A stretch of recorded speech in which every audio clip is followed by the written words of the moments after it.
Hyundai has now completed that journey from crap car of the 80s and early 90s to a serious player that will make you drool.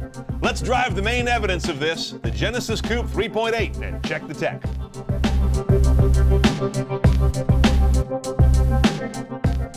Now, the first surprising thing is that display.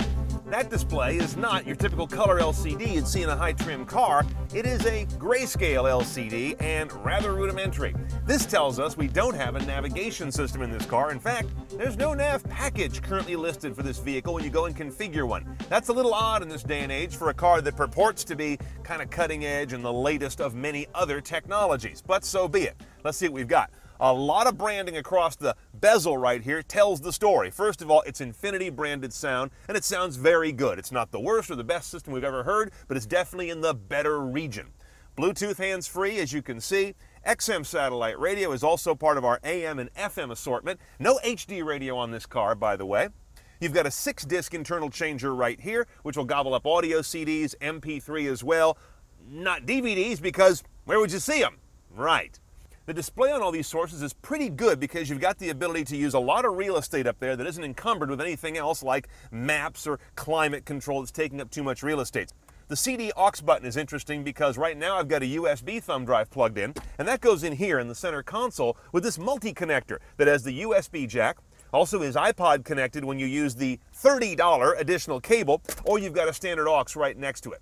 A lot of niceties come on this car standard within its limited range of tech toys. So you've got this wireless hands-off key with proximity sensing, so you just walk up to the car and open it up. That is standard on this 6-cylinder track model of the Genesis Coupe. And you've also got the ability to do push-button start, which is right over here. These are all nice touches. There's also an optional Shiftronic from ZF, one of the better gearbox makers. That 6-speed automatic is an option for a line-item cost of $1,500. Most people who buy this car, I think, are going to go with the manual, especially in the track trim. Ergonomically, this car is a little smaller inside than it looks outside, at least to my eye. It looks like a pretty big car outside, but inside it's a little tight. This annoys me. The wheel does have a good up and down tilt range, but no telescoping. And the whole time I'm driving this car, I feel like it's sticking right in my face. I want it to go back. So if you're long-armed, this is going to feel a little bit Now, a Genesis Coupe base is going to have a little scrawny 2-liter turbo 4. Haven't driven that one, not sure I want to. Instead, we got this guy, the 3.8-liter aluminum V6. This is one of Hyundai's Lambda family of engines. It's actually an American motor in a sense. It's made in their Alabama plant. 306 horsepower, 266 is the torque number. You get 0 to 60 in about 6 seconds in this guy. 1726 is your MPG. Add 1 MPG if you get the automatic, on the highway at least. Dual length intake runners allow it to have a high and low RPM feed path, giving it good torque and also good breathing on the high end. And I would generally agree with that in driving it.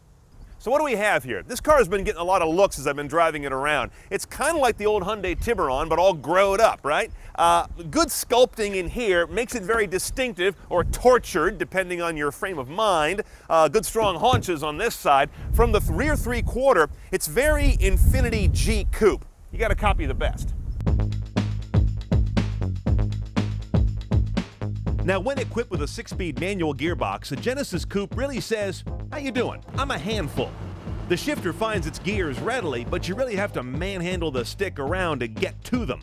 Inputs to the pedals and the steering wheel also have to be stout, or you'll never get anything out of this car. That 3.8 V6 is sort of a brawler. It likes to pull well in both high torque and heavy breathing scenarios, but I was very disappointed by the amount of RPM float it exhibits. Lift off the accelerator, and you can just about count to 2 before you can dump the clutch, because the engine's RPMs just stay up there for way too long. Not a great trait in a performance car.